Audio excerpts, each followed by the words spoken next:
Ja, takole, še seveda nekaj besed o tem našem soncu. Kaj sploh je naše sonce? Naše sonce je seveda zvezda, naša najbližja zvezda. Podobna vsem ostalim zvezdam na našem nebu, z nekaj sicer malega razlikami. Največja izmed razlik je seveda ta, da je večina zvezd, ki jih mi vidimo na našem nebu s prostimi očmi, precej večjih od našega sonca.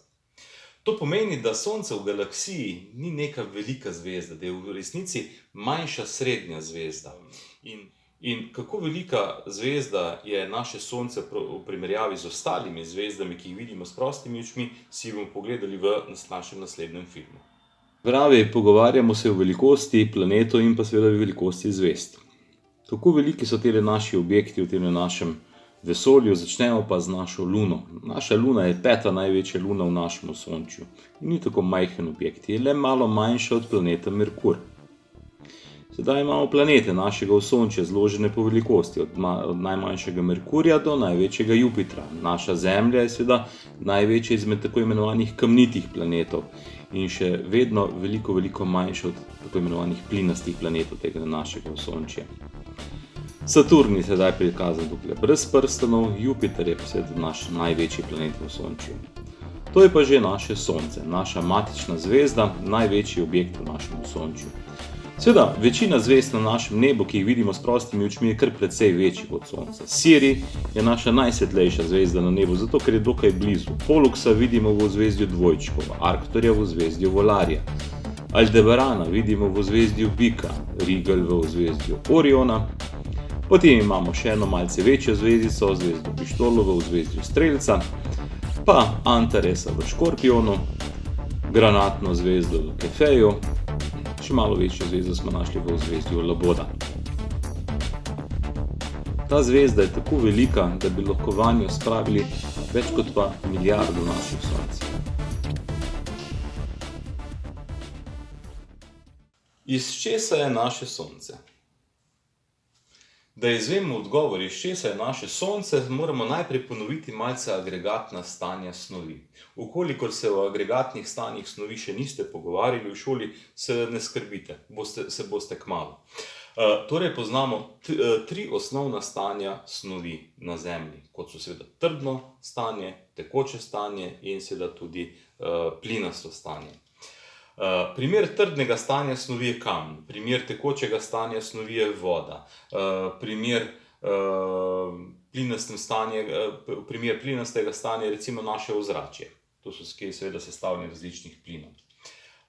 Kar je zanimivo, je seveda to, da je voda lep primer snovi, ki jo pa lahko zasledimo v vseh 3 agregatnih stanjih. V trdnem agregatnem stanju v obliki ledu, v tekočem agregatnem stanju seveda v obliki tekočine oziroma vode in seveda v plinastem agregatnem stanju v obliki vodnih hlapov. Sonce in seveda tudi vse ostale zvezde je pa v 4. agregatnem stanju snovi. O tem stanju snovi se dejansko ne pogovarjate veliko v šoli, čeprav je velika večina vesolja sestavljena iz tega 4. stanja snovi. To je dejansko plazma. Večina snovi v vesolju je plazma in iz plazme so zvezde in meglice.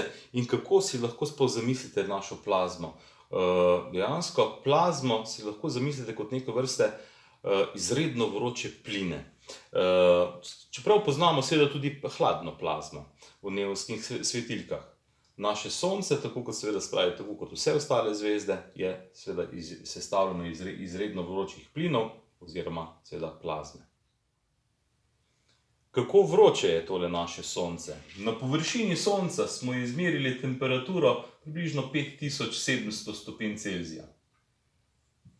V sami notranjosti Sonca, v jedru Sonca pa je temperatura okrog 15 milijonov stopinj.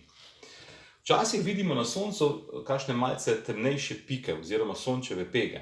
To so pa hladnejša območja na Soncu, ki so hladnejša od površine teh 5700 stopinj za približno 400 do 800 stopinj. Se pravi, sončeve pege so še vedno, bom rekel, izredno vroče. Zakaj sploh Sonce sveti? Je zelo zanimivo vprašanje. Vse snovi bi oddajale svetlobo, vkolikor jih močno segrejemo. Ampak kako se zvezde segrejajo? Seveda s pomočjo ogromne mase in trenja med atomskimi jedri. Seveda veste, da je vsa snov ki jo pač poznamo, sestavljeni iz atomov. Najlažje si predstavljamo tako, če si pač drgnemo dlani eno v drugo, bolj kot stiskate dlani skupaj in s tem ustvarjate večji tlak, bolj so dlani vroče. Tam sta tlak in temperatura tako visoka, da se celo delci oziroma atomi spreminjajo drug v drugega. Temu pravimo jedrska fuzija. Ob tem se običajno sprosti ogromno energije. In del te energije se v tem našem Soncu in seveda tudi v ostalih zvezdah sprosti v obliki svetlobe in seveda v obliki toplote.